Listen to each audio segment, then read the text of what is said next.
Hopefully that was enough time to let that first talk marinate, because it's time to get into our second presentation. I'm now going to be joined by David Pilato to run us through indexing your Office documents with Elasticstack and FSCrawler. I won't take up any more time. I'll let David take the stage. David, take it away. Okay, thank you. Hello everyone, I'm David Pilato. As you said, I'm a developer and evangelist at Elastic. I have been working at Elastic for a long time now, like 10 years. But before joining Elastic, the company, and before it was even a company, I started to create a project, an open source project named at this moment of time FS River, which has been renamed to FSCrawler, and I'm going to speak about it today. So the purpose of the session is to help you to understand how you can actually index your Office documents in Elasticsearch. So at Elastic, we have the Elasticsearch platform. This is how we call it. And the Elasticsearch platform is made of Elasticsearch. Elasticsearch is the heart of the stack. And if you don't know about Elasticsearch, it's basically a search engine which exposes a REST interface where you can upload JSON documents into Elasticsearch. The documents are stored, and then you can search across petabytes of documents if you have the JSON documents. And you can also compute analytics and do aggregations and do faceted navigations and all those stuff. On top of it, you have Kibana. Kibana is a UI where you can explore the dataset that you have, visualize the content as well. But it helps us also to run some applications dedicated to some solutions. And we have today 3 solutions we are adding on top of the Elastic Stack, as we name it. Elastic Enterprise Search, which beside the names is actually free to use for depending on what you want to do. There are, of course, some commercial offers, but basically all what I'm going to show you today is available in the free version. So Enterprise Search helps companies to solve the search use case, like you want to search into many sources of documents, Google Drive and things like that. So we are going to focus on this part today. But because the Elasticsearch platform can provide also search about whatever data you have, we have also a solution for observability. Like you want to run APM, you want to monitor your services, you want to have metrics on your applications and so on, or logs as well. So this is the observability solutions. And same goes for security. While you have the logs in Elasticsearch, you can use the logs actually to see if there have been any intrusion in your system and things like that. So this is the Elasticsearch platform. And today we are going to focus on Elasticsearch, Kibana, and Enterprise Search. So when you want to extract documents text from binary documents like PDF documents, Office documents, or whatever, one way to do that is to use a popular Java library named Apache Tika. So this library has been created a long time ago, and this library supports this extraction that I mentioned, and also the extraction of the metadata. It supports a lot of file types that you can have. For example, on this screenshot, you can see that we support image or videos or audio formats. It does not mean that we can extract the text from the audio or the text from the image or from the video. From the image, we can do that. We will see that in a moment. But from videos, we cannot do that. We will, for those formats, for example, only extract the metadata. But the metadata can be super useful for people. Of course, for Office documents, XML documents, HTML documents, and so on, we can also extract the text from those. The way it works is super easy. You just have to create a piece of code which is looking like this one, where, so basically you receive an input stream, and you create a body content handler here, and a metadata data structure, so we can store the information in. And then you call Apache Tika with this method, parse. You parse the stream, basically. And what you get back is the text that has been extracted within the handler, and also the metadata.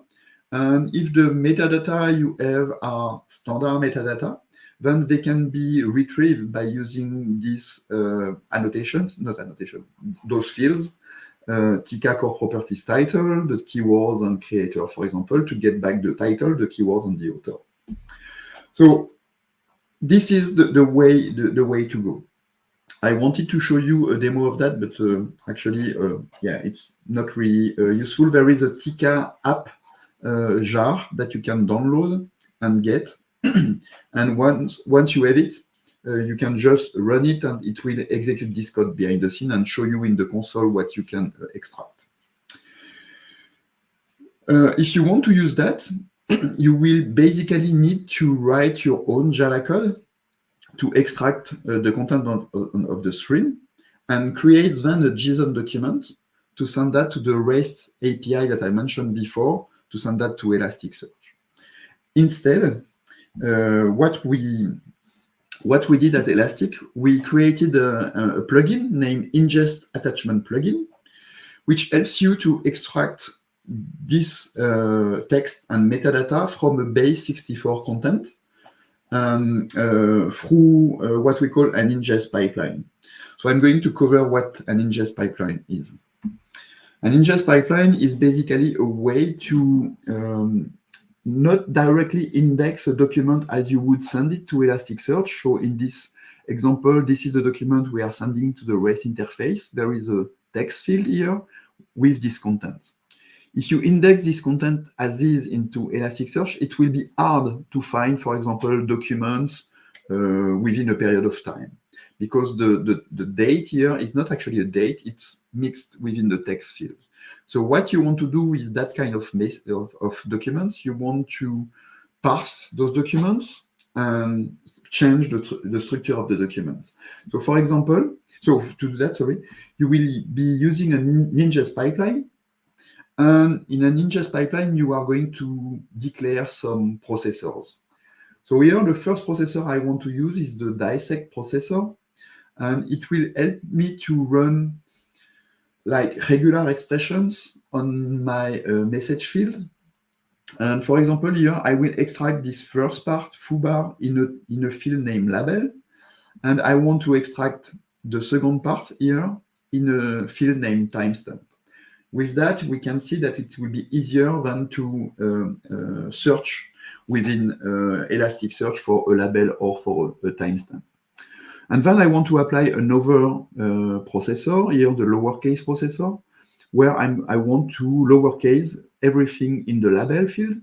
So this label is transformed into this one. Everything has been lowercase. This document at the end of the pipeline is the actual document who is going to be indexed into Elasticsearch. So that's how an ingest pipeline works. You send a JSON document. It's going to be transformed on the fly by the ingest pipeline and indexed into Elasticsearch. The result is going to be indexed into Elasticsearch. So I mentioned the dissect processor, the lowercase processor. We have also other easy processor like the remove processor, where you can typically remove this message field because it's not useful anymore. So you probably want to remove that. But we have also this ingest attachment processor I mentioned. It's available as a plugin. So it's super easy when you want to install it. You just have to run this command if you are deploying Elasticsearch locally. So here you just run the plugin CLI command to install the ingest attachment processor, and then you will be good to go. This processor is using the code I mentioned before. So this code, almost this code, it's more complex than that, but you have the idea, to extract the text and the metadata from the content. So we are going to see that in action just now. So for the purpose of the demo, I'm running everything on cloud. Elastic is providing a cloud service that you can use. So with that, you can easily deploy your Elasticsearch, Kibana, Enterprise Search, whatever instances. So let me show you that.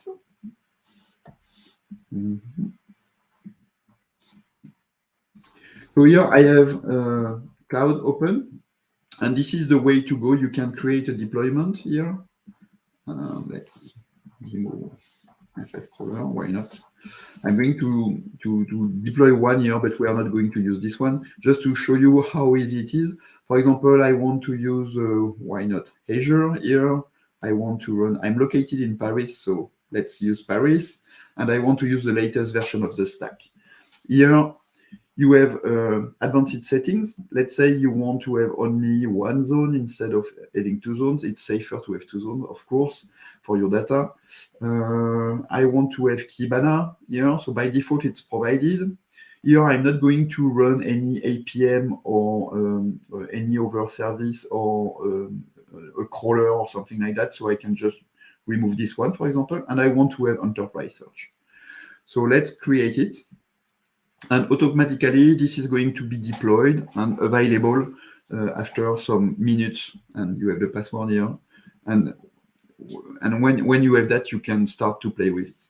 But I have already everything deployed here. I have my file system crawler version 8, sorry, demo available. So this is basically the same configuration that we saw that has been deployed already.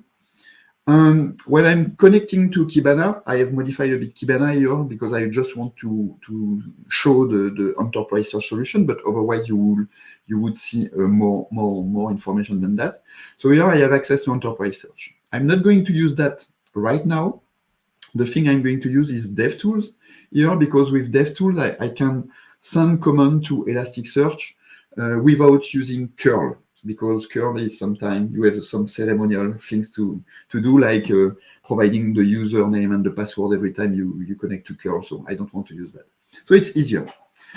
So the first thing you want to do is to create actually an ingest pipeline. So here I'm creating with this command put an ingest pipeline named attachment. That's the name I'm giving to it. And what I'm doing here, I'm providing the processors I want to use. I want to use the attachment processor on the field data. And then I want to remove the binary data, so the base64 contents. So I can use this remove processor here to remove the field data. So I can execute this one. There is a simpler way to do that, actually. So I'm going to update the attachment here. So we added to the attachment plugin this field, this property, where you can actually automatically remove the binary content, which means the binary field here data. So that's even easier. So next, what I have to do, I can send my binary content to Elasticsearch. As I said, Elasticsearch picks JSON, so I have to encode my binary content to base64. And what I'm going to do, I'm going to put the base64 content within the data field here. This is the one which is expected by the attachment plugin. So let's simulate with this endpoint, super helpful. What would happen if I'm providing a document like this one? So this one is not a proper base64 content, so the attachment plugin cannot extract anything. So we need to provide now a base64 content. So let's do that. I have here some documents. So I have a test folder, and I have this full text, sorry, this full text file. So this is the content of the file. So what I need to do is to transform that as a base64 content. You know? So I have now this base64 version of the file. And this is exactly what I can paste. What I can paste in place of the base64 here. Okay.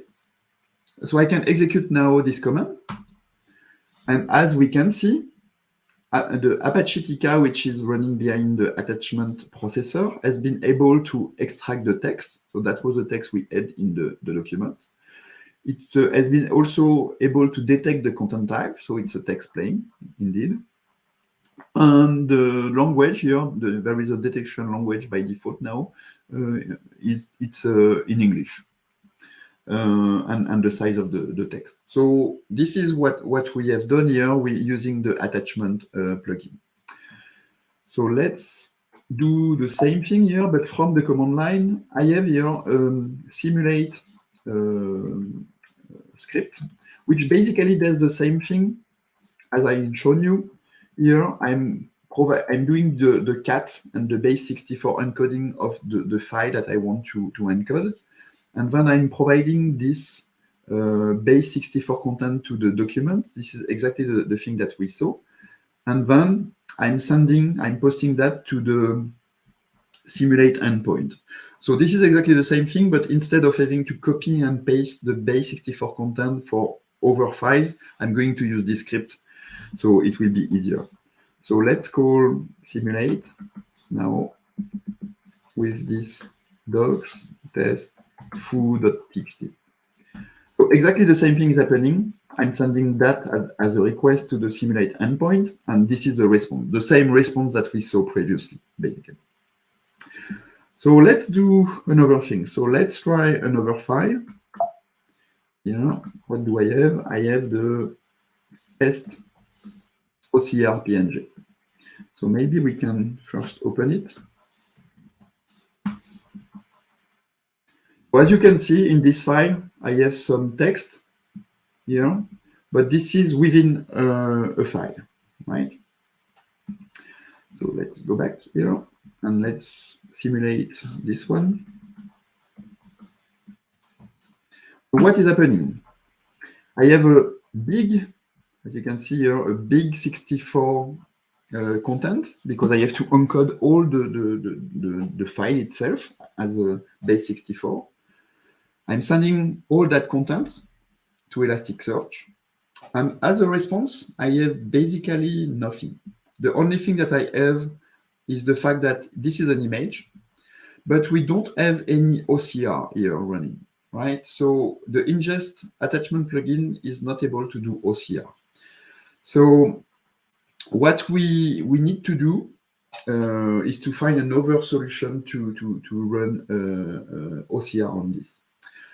The main problem we have here is that, as you can see, we are sending a big chunk of data, not that big, but still, and we are not able to extract anything, or the content we are going to extract might be super not important, I mean, in terms of size. So let's try another document to make that more obvious. So I have a big document here. Let me check the size of it. Oh yes, it's one. Yeah, so it's 12 megabytes of PDF document. So we can support it as well. So let's do that. So as you can see here, there is a lot of data we have to encode and send to Elasticsearch to extract this information then here, and extract some information here. But it took a significant amount of time. And also one of the drawbacks of this is that you are basically sending a big chunk of base64 content to Elasticsearch. And Elasticsearch, on the server side, has to hold that in memory, extract that content into JSON document. And this is going to consume a lot of space, even though you don't have a lot of text to extract. So it's the ingest attachment plugin is super useful when you have a small, I would say, data set or a small amount of content, small binary files. But if you have bigger files, my recommendation would be to extract the content where you are collecting the data. And this is the purpose of FSCrawler. So this is a project I started to write in 2011 as a simple way to index local files into Elasticsearch. It has now a significant amount of stars. I did not update the screenshot, but it's above 1,000 stars. And it's a side project I'm writing, as I love the use case of enterprise document search. But because I'm working at Elastic, I need first to add a disclaimer here. So this project is only a community project. It's not officially supported by Elastic, even though I'm working at Elastic. It's not supported by Elastic. The support is only provided by the FSCrawler community on Discuss and Stack Overflow. So you have the links here. Of course, because I'm working at Elastic, when we have customers who are using that, I'm helping, of course, my colleagues on the support for this. So what is the architecture of the FSCrawler project? The FSCrawler has 3 layers. If you know Logstash is part of the Elastic Stack. We have those 3 layers as well, an input part, a filter part, and an output part. As inputs, we can read files from the local directory. We can read files from a moon point. Let's moon, for example, a NAS on your local machine. And you can also crawl for files within a SSH connection using SCP or using FTP. And we have also now a HTTP REST interface where we can upload the documents directly into FSCrawler, do the extraction into FSCrawler, and then send that to Elasticsearch. The filter layer now, we have 3 different layers, 3 different options, sorry. The JSON filter, which basically does nothing. So if you have a lot of JSON documents available on your disk and you want to index that into Elasticsearch, this can be useful for this. So I implemented that because someone from the community asked for it. So it can be useful to do tests or things like that. If you have XML documents, that's the same thing. There is a XML filter where you basically take the XML content, transform that to JSON document, and send that to the output. But the purpose of the session today is by using Apache Tika as a filter. So from the binary, we are using, again, the same kind of code we have seen at the beginning of this presentation. We are extracting the text and the metadata, and we are sending that to the destination, which is Elasticsearch.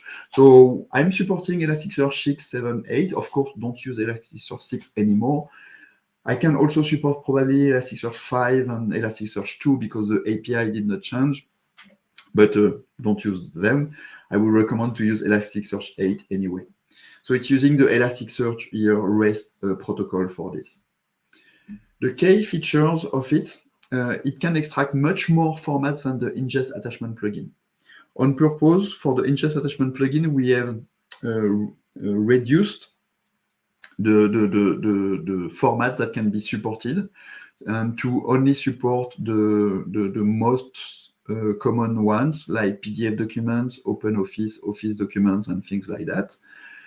In the FSCrawler project, we are supporting all the formats that Apache Tika can support actually. If you have an OCR provided by Tesseract running, then FSCrawler will detect that and will use it to extract the meaningful information from images or images within PDF documents as well. It used to support much more metadata than the ingest attachment plugin. It's not the case anymore because now the ingest attachment plugin has been enhanced. But it also supports the extraction of non-standard metadata. Like you have an exotic file, let's say, for example, I don't know, not latitude, longitude, but some EXIF from a photo content, which is specific to your camera, for example, then this can be extracted as non-standard metadata as well by FSCrawler. It comes with a lot of documentation, so feel free to look at it. So let's have a demo of this part. So here, let me. So I'm going to use the FSCrawler project. So I generated the recent build of it. My advice for now is to use the 2.10 snapshot. This one is much more stable, although the name, than the 2.9 version. So I would recommend to use this one. I need to do a release anytime soon, but I have a few things to support in the meantime. So let's run FSCrawler. So I can start to create a new job, for example, let's say test. So the job, so you have the welcome page. The job does not exist, so we can create it. And if we look at it, I can VI it. It's here. So it's generating automatically out of the box the default settings that you can have. So basically what you need to do is to provide only this by default. If you have an Elasticsearch running locally, this will work. So let's try now the job to run it. It's going to say that Elasticsearch is not running here, of course. I don't have Elasticsearch running. I'm running on cloud, so I'm going to use another job which has been already configured for me. So let's do that again. So we are without any job name.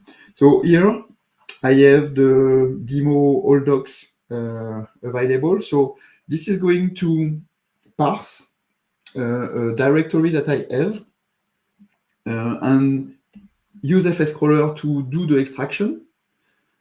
So to crawl the directory that I have for each file to parse the content using Apache TK and send that to Elasticsearch. So let's run that. I'm in debug mode here, so you can see a lot of details. So basically, I'm extracting the content from all those files, and every, I don't know, 10 seconds or so, I'm sending a bulk request. We can see that here, for example, a bulk request to the Elasticsearch service I'm connected to. So let's have that running.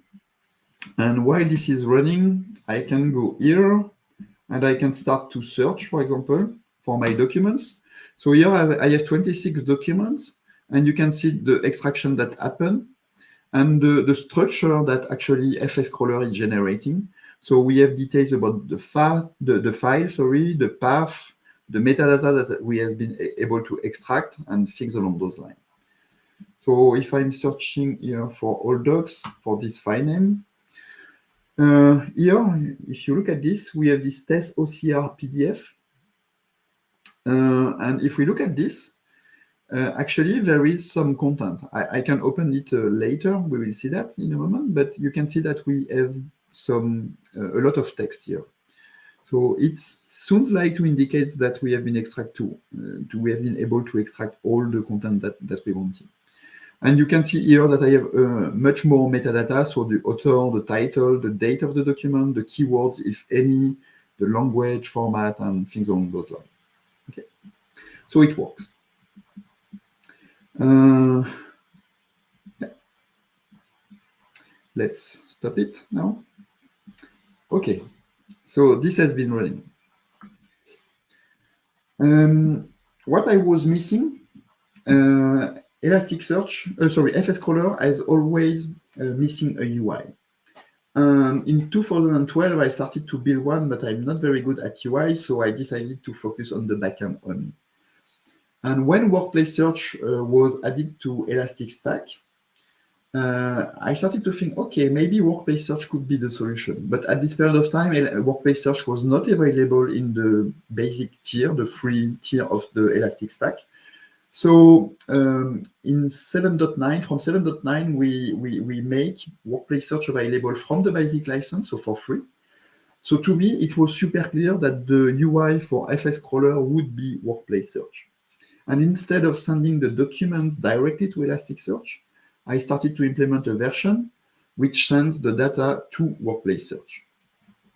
So instead of having this architecture that you can see here, I have another endpoint output where I can use the Workplace Search protocol to send the document that has been extracted to Workplace Search now.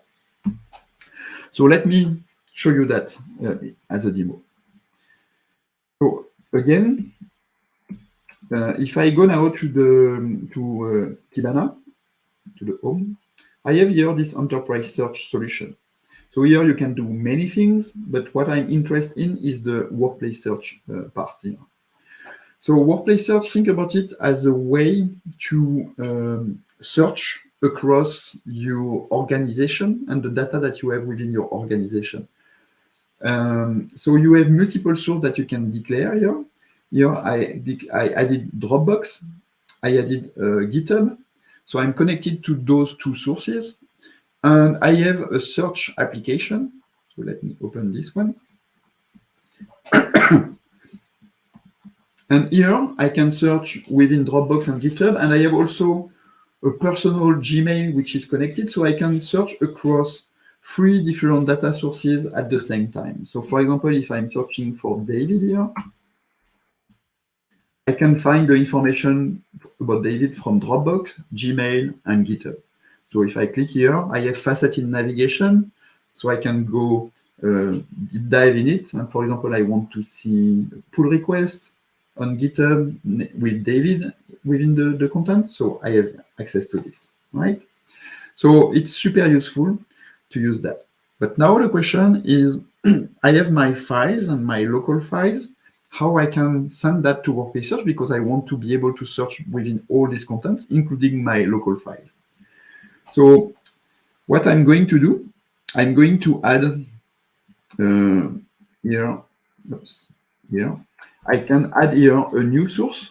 So what you can do here is to add a new source and say, I want to use the custom API source. You can do that, create one, name it, create, and then use it. And with that, you will have the specific Workplace Search API, the custom API that you can call. It's a REST interface, and you can send your document to it. That's exactly what FSCrawler is going to do behind the scenes. It's going to create the source for us and send the document. So let's have a look at this. We start again FSCrawler. And this time we are going to use the job number 1, which is connected to Workplace Search. I'm not going to show you the settings, but everything is documented, so it's super easy to understand. So let's do that. It does the same thing as we saw. It's going to crawl the content, but now it's going to send the content to, I have an example somewhere here, to Workplace Search. Where is that? Here, for example. So this is the bulk response when I'm sending that to Workplace Search. And if I'm opening again the interface, I can see that this has been updated. I have my 26 documents here available in this custom API source. So let's open it. You can see some piece of content. Of course, I can search here for David again. So this is not the useful interface, just to check what you have inside.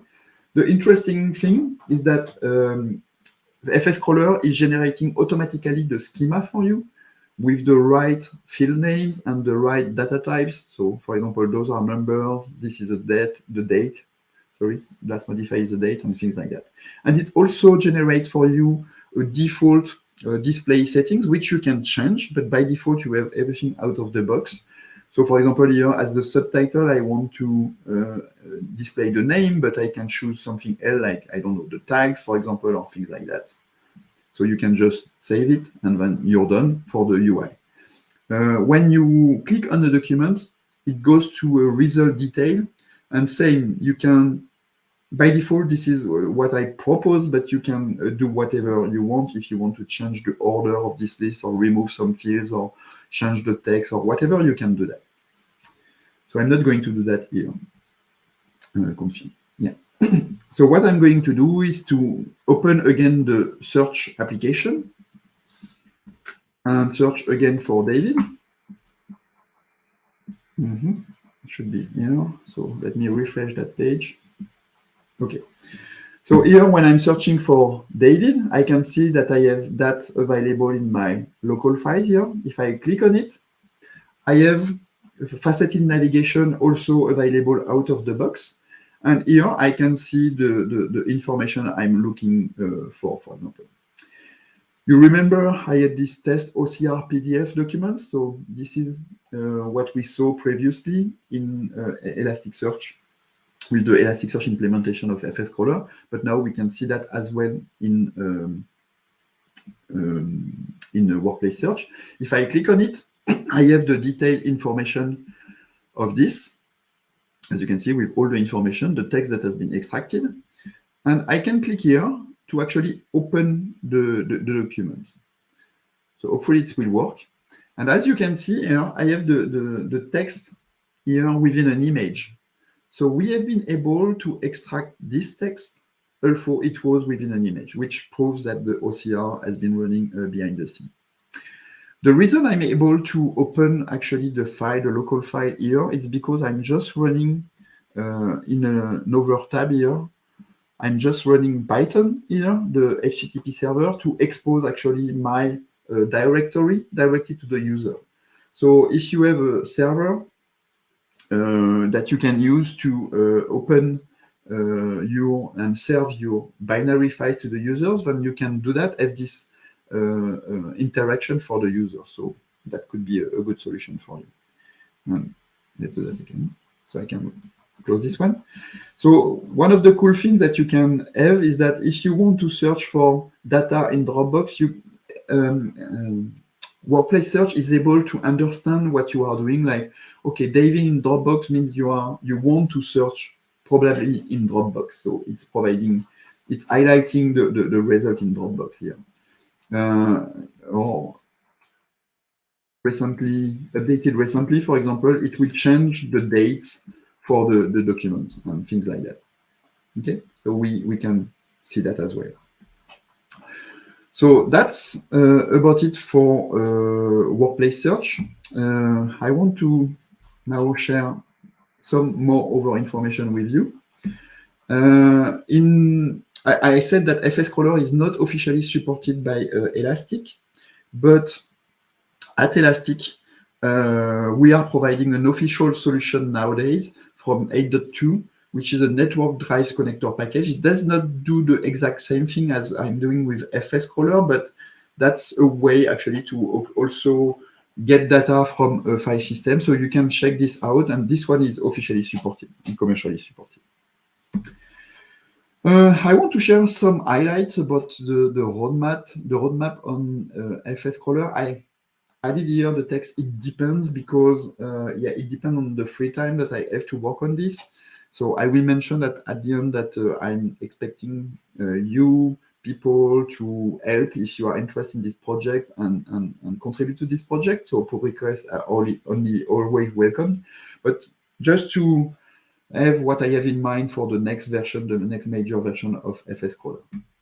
So the first thing I want to support is to have an extended CLI parameters. So this will help to not to have to create a job directly on the file system, but run only FSCrawler with all the information that you need, like the input dir, the TK parameters for the filters, and the output destination parameters, for example. So things along those lines. That would be super useful, specifically for people who are using Docker images, the Docker image of FSCrawler.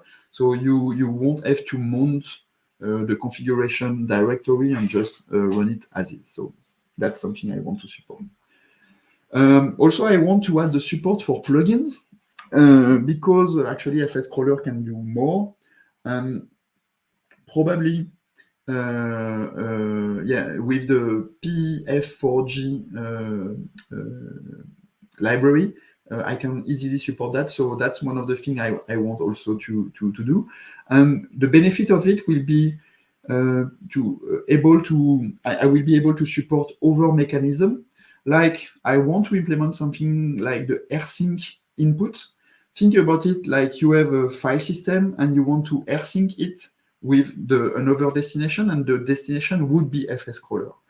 So with that, I won't have to support the date comparison I'm doing today in FSCrawler, and I won't have to crawl every 15 minutes, for example, the content of your directory, but with AirSync, it will be much more easier. So that's something I want to work on as a plugin. As an input, I can also support S3. It would be easy then to support S3. Like, okay, I want to be aware whenever there is a change in a bucket or for a specific file, I want to index a specific object or something like that. Same for Dropbox. it would be easy to also index the content of Dropbox. This one is already supported in Workplace Search, but you can imagine if you want to use Elasticsearch only and not Workplace Search, we have that for Elasticsearch. One of the other things I want to do is to add the support for the bits output. So bits is a protocol, I would say, that we are using with all the bits component that we have, so file bit, metric bit, and things like that. Those are agents who are collecting meaningful information from your machines for logs, for metrics, or for whatever. And with that, Logstash can have bits as an input. So with that mechanism, I could probably send every single document, extract the extracted version of it as a JSON document using the bits protocol to Logstash. And then with Logstash, you can do enrichment, because I had this ask from the community to be able to enrich the document with the, I don't know, the permission of a document directly into the final document. So that could be something that can be done. So basically, it would work that way. I'm listening to the bits protocol, and then for FSCrawler, I'm just outputting to Logstash using this bits protocol. So that would be the thing. I would like also to be able to manage jobs from the REST service instead of doing that on the file system and exposing that, using a simple _jobs endpoint here and put the jobs and start the job, stop the job, get information about the jobs and remove the jobs. So that would be a much an easier way to manage the service. And that would also allow to run FSCrawler as a service somewhere. And if you think about Dropbox and if you think about other sources, then that could be super useful as well. And last but not least, I want to be able to also read a file from whatever input you can have using the REST service. Like here, for example, I want to read this file from my virtual directory that I declared before in a job. Why this? This is super useful when you have a problem with file system crawler and you don't want, with a file, and you don't want to restart everything from scratch. One of the things you can do is to touch the file and to have to modify it and modify the date. But otherwise, what you can do here would be to force the generation of the content again from the file from S3 or whatever. And then some other ideas. The crawler implementation is not super nice today, to be honest, because I'm doing date comparisons. Depending on the OS, it can work well or not that well. So I want to use the watch service provided by Java. That would be maybe better. So it will use iNotify things. I want to store jobs configuration, the status of the job in Elasticsearch. We at Elastic have ECS, so Elastic Common Schema, which is useful for monitoring and observability and security. I want to use the same schema at the end for most of the common fields, like the file fields and things like that. So it might be useful also for security people, for example, to understand what is available on the file system and maybe take action out of it. Extract ACL information, that will be also super useful. So that's all what I have. As I said, pull requests are warmly welcome. Please check out my Dadone repo, FSCrawler, the FSCrawler repo within my Dadone GitHub account. Contribution can come from documentation. Raising issue is a way to contribute as well, because it's super helpful for the community. And of course, if you can implement something yourself, like the community did a pull request to have the support of Docker within FSCrawler. So please do it. So I think I'm done for this. I think it will be time for questions, maybe, if any. Yeah. So if anyone's got any questions, be sure to pop them in quick, because we are reaching the end of the session, so we don't want to slow this down the show too long. But honestly, it was a great informative discussion, David. I guess one thing to kind of throw out there is Obviously, with this in mind, with this product created, there are competitors. Like, what are the competitors for this product, and what are the big advantages of this over them? Oh, that's a good question. Actually, I never thought about it because I'm not really looking at the competition. So I think you mentioned FSCrawler, right? The project, not Elasticsearch itself. Mm. So I have no idea about the competition. So the main competitor, I would say, which is not really a competitor but more a friend, is Apache Tika itself, because they have implemented something new named Tika pipes, and Tika pipes basically collect information from a source and define emitters. So basically, you can collect from a S3 directory and then send that to Elasticsearch or another system like Solar or whatever as a destination. So that would be, I think, the competitor in the open source field. In the closed source field, I don't know, to be honest. Okay. And do you see like a clear edge that would have over that competitor, right, for FSColor? Say that again, sorry, I didn't get that. Do you see so now that you kind of identified that with FSCrawler, is there a clear advantage you can think of that it has over that competitor?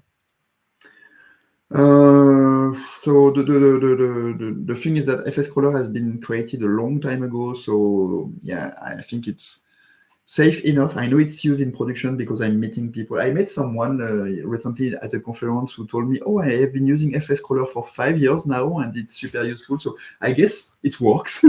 Yeah. So I'm not saying that the other are not, the Apache one, the Tika one is not working. Of course, it works, but it has not that history in production than I have. Maybe. That's fair enough. All And right. it does not work with workplace search today as well. That's Okay. one other thing. Well, what I think we'll do, we'll round this out now. If anyone does have any questions they think of a little bit later, they can reach out to you, right? They can get in Yeah, contact anyway. exactly. I'm Dadone on Twitter, yeah.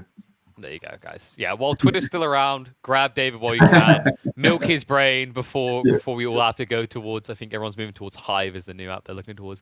But David, been an absolute pleasure. Really informative conversation that you put our way. Look forward to hearing more from you in the future. But thank you. Thank you. Bye. Okay, guys, we're going to hop to a short little break now. So long enough that you can probably go check on your family, make sure that they still exist. Maybe let your dog out if you got to do that. Maybe feed the cat, whatever you got to do. Be back here in about, I'd say 10 minutes, 15 minutes tops. You might miss the intro at that point when we'll have our next talker on the stage. I'll see you then.